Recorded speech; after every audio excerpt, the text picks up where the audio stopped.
There's only one profession in Australia where you get paid a lot of money and get to keep your job, even though you constantly get it wrong and mislead the general public with incompetent analysis. And I'm referring, of course, to economists.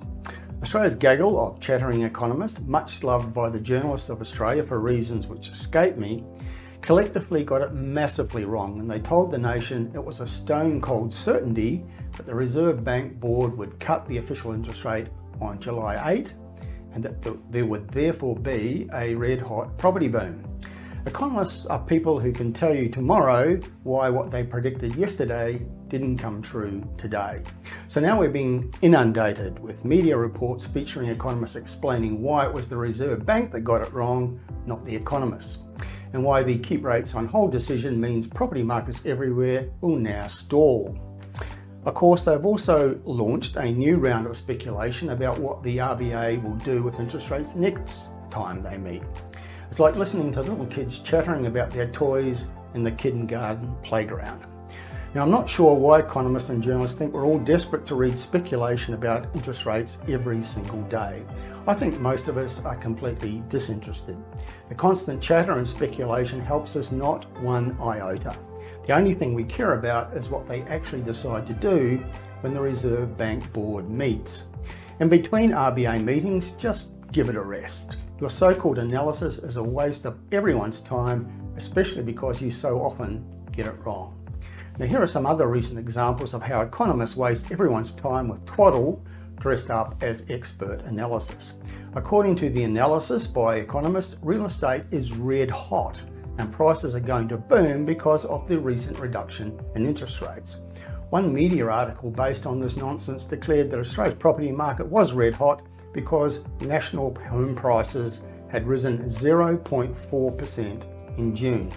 Now, by any definition, a 0.4% rise in the national median price doesn't warrant claims of a property boom. There is very solid price performance in many markets across Australia, but only a few of them deserve to be classified as hot. Now, another headline shouted, "Rush to buy homes before rate cuts send prices soaring." This article by an AAP, for want of a better word, journalist, included the views of various economists, but was based largely on the vague impressions of a construction worker named Joel that prices seem to have increased since interest rates started falling. The reality is that prices were falling before February. They generally rose throughout 2023 despite rising interest rates, and they generally rose throughout 2024 despite interest rates remaining high after those 13 increases by the Reserve Bank. House prices rose in 2024 in 11 of the 15 market jurisdictions, with national averages of 5% increases for capital cities and 6% for the combined regions. But individually, Brisbane prices rose 10%, Adelaide 12%, Perth 19%, regional Queensland 11%, regional South Australia 13%, and regional Western Australia 16%. And there are also noteworthy growth numbers in unit markets, although few that could be described as hot. But apparently construction worker Joel didn't notice prices rising until interest rates started to fall, which was the centrepiece of this major media report that prices only started to rise after that February rate cut. Economists weighed in, of course, declaring that the two small reductions in mortgage rates in February and May would send prices zooming everywhere. And the certainty of a third decrease by the Reserve Bank on the 8th of July meant that even more soaring prices would happen. And so buyers needed to get in quick. And then we had the announcement from the Reserve Bank Governor Michelle Bullock that she and the economic elites on her board, or most of them, had decided to keep rates on hold. And the shock, horror and outrage of the failed forecasters was a wonder to behold. According to ABC's chief business correspondent Ian Verinder, the collective predictions of economists had been, and I quote, almost a unanimous consensus that we'll see a cut, with a strong chance of another cut next month and another again in November. And Verinder commented, the onslaught of rate cuts is reaching fever pitch. Well, oops, they kind of got that one wrong. And the media reaction to the eventual RBA decision was also extreme. The Herald Sun newspaper found the no change decision so devastating that they had not one, not two, but three journalists write the story, which declared The Reserve Bank has shocked homeowners by deciding to hold the cash rate despite a cut being widely tipped by economists. The move has been described as soul-crushing. Wow. Another media headline shouted, 6 reasons the RBA's interest rate hold decision will go down in history. The article said RBA Governor Michelle Bullock took the rare step of thumbing her nose at almost every market economist and trader by holding rates steady. Well, how dare she? Now, the Australian Financial Review newspaper did something media seldom does. It actually held economists to account for their very loud predictions and how wrong they were. Under the headline, Economists Feel the Burn of the RBA Rate Cut That Wasn't.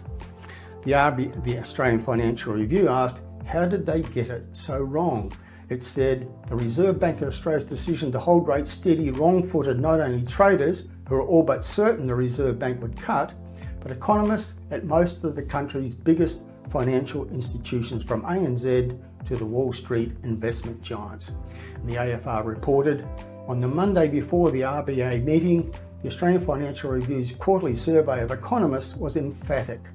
32 of the 36 people polled said the RBA was about to deliver the third interest rate cut of the year. It was the monthly inflation data a fortnight ago that had sealed the deal, they said, and the pressure was off the bank to keep rates unchanged. AFR pointed out that among those who called it the wrong way were economists at Commonwealth Bank, ANZ, RBC Capital Markets and UBS. But unchastened by getting it so wrong, economists moved to interpret or misinterpret what the decision would mean for real estate prices. Having previously declared that the 2 previous cuts were creating a nationwide boom, which was a real stretch based on the evidence, they now declared that property markets would all grind to a halt because rates remained on hold for now. REA senior economist Anne Flaherty said the RBA's hold would depress price growth in real estate moving forward. And she said, today's decision to hold may slow the pace of price growth seen in the months following the February and May cuts.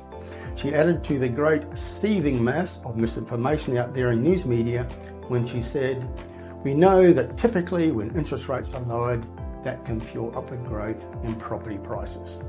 Now, this economist is clearly not a student of history because recent history and more distant history overwhelmingly contradicts that childish notion. You have to wonder how these people keep their jobs with their simplistic and inaccurate analysis and forecasting. For the record, at Hotspotting, we don't particularly care what the RBA does, and we're certainly not interested in the constant speculation about interest rates in news media. There are forces out there far more powerful than interest rates, dictating trends in property markets across Australia, and those are the ones that capture our focus. We'll continue to accurately call the trends and identify the growth locations, and we'll leave it to the bank economists and the other talking egos to get it wrong constantly.